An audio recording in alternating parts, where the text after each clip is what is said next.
BJP ఏజెంట్లను Ramagundam MLA Raj Tagore phone ద్వారా బెదిరింపులకు గురి చేశారని బీజేపీ రామగుండం ఇన్ఛార్జ్ కందుల సంధ్యారాణి ఆరోపించారు.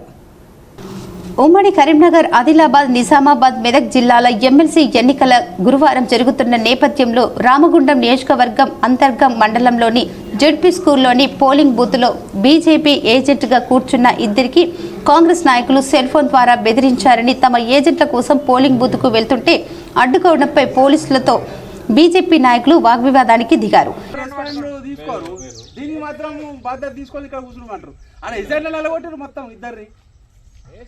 సార్ ఇక్కడ కూర్చోమంటే కూర్చుంటాం. అరే ప్రజాస్వామ్యమా ఇది ఏందనుకుంటారు అసలు? ఎవరు చెప్పిలో మొబైల్స్ లోపలికి ఎట్లా పోతాయి? మొబైల్స్ లోపలికి ఎట్లా వచ్చింది? లోపల ఏజెంట్ లో ఉన్న వాళ్ళు కదా మొబైల్స్ ఎట్లా అవుతాయి? ఎవరు రాలేదు. మీరు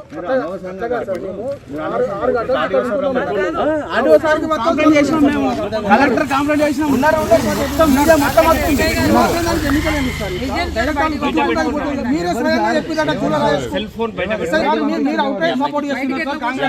ఫోన్ ఇచ్చి మాట్లాడించినట్టు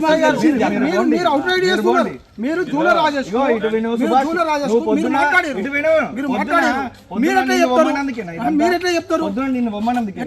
మేము 100 మీటర్ల అవతల ఉన్నాం.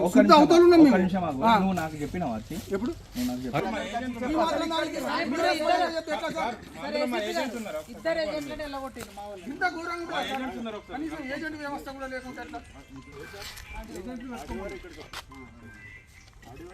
ఈ సందర్భంగా సంధ్యారాణి మాట్లాడుతూ, అసలు మనం ప్రజాస్వామ్యంలోనే ఉన్నామా అన్న అనుమానం కలిగేలా అధికార పార్టీ నాయకులు వ్యవహరిస్తున్నారని అన్నారు. బీజేపీ ఏజెంట్లుగా ఉన్న వారిని కాంగ్రెస్ నాయకులు సెల్కు ఫోన్ చేసి ఆ ఫోన్ కాల్ నుండి అక్కడికి పోలింగ్ అధికారి వాదిస్తున్నా వినకుండా బీజేపీ ఏజెంట్లకు ఇచ్చి ఎమ్మెల్యే బెదిరింపులకు గురి చేయడంతో తమ ఏజెంట్లు మరో దారిలో పారిపోయారని ఆరోపించారు. ఈ విషయంలో తాము జిల్లా కలెక్టర్కు ఫిర్యాదు చేశామని తెలిపారు. పోలీసు కూడా కండువా వేసుకొని కాంగ్రెస్ కార్యకర్తల మాదిరిగా పనిచేస్తున్నారని, కాంగ్రెస్ పార్టీ నాయకులు ఇష్టం వచ్చినట్లుగా పోలింగ్ బూత్ వద్దకు వెళ్తున్నా ఆపడం లేదని, కానీ బీజేపీ వాళ్ళు వెళ్తే మాత్రం అడ్డుకుంటున్నారని ఇదెక్కడి న్యాయం అంటూ ప్రశ్నించారు. Bharatiya Janata party graduate MLC అభ్యర్థి అంజిరెడ్డి గారి తరఫున ఇద్దరు ఏజెంట్లను కూడా లోపలికి పంపించడం జరిగింది. అయితే ఇక్కడ ఉన్నటువంటి కాంగ్రెస్ కార్యకర్తలు ఎమ్మెల్యేకి ఫోన్ చేసి లైన్లో పెట్టి లోపల ఉన్నటువంటి బీజేపీ అభ్యర్థి తరఫున ఉన్న ఏజెంట్ వద్దకు వెళ్ళి ఫోన్ ఇస్తే లోపల ఉన్నటువంటి ఎలక్షన్ అధికారి అబ్జెక్షన్ చేసినప్పటికీ బలవంతంగా ఏజెంట్ తోటి ఫోన్ మాట్లాడించి ఎమ్మెల్యే ఏజెంట్లకు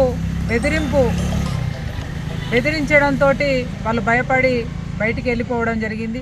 కరీంనగర్ కలెక్టర్ గారికి, ఆర్డీఓ గారికి, ఏసీపీ గారికి మొత్తం కూడా ఇక్కడ జరిగినటువంటి విషయాన్ని సమాచారం వారికి అందించడం జరిగింది. ఏసీపీ గారు, ఆర్డీఓ గారు పోలింగ్ కేంద్రాన్ని విజిట్ చేసిండ్రు. వాస్తవ పరిస్థితులను తెలుసుకొని మరి ఆ ఏజెంట్ను బెదిరించిండ్రు కాబట్టి అప్పటికప్పుడు మరొక ఏజెంట్ ఫామ్ తీసుకొని ఫిలప్ చేసి వెంటనే లోపలికి పంపించడం జరిగింది. అయితే ఓటమి భయంతో వాళ్ళ కాంగ్రెస్ పార్టీ నాయకులు ఈ రకంగా మా కార్యకర్తలను, మా ఏజెంట్లను బెదిరించడము, దానికి ఇక్కడ ఉన్నటువంటి ఎస్ఐ ఒక కార్యకర్తలాగా వారికి సపోర్ట్ చేయడం అనేది నిజంగా కూడా బాధాకరం.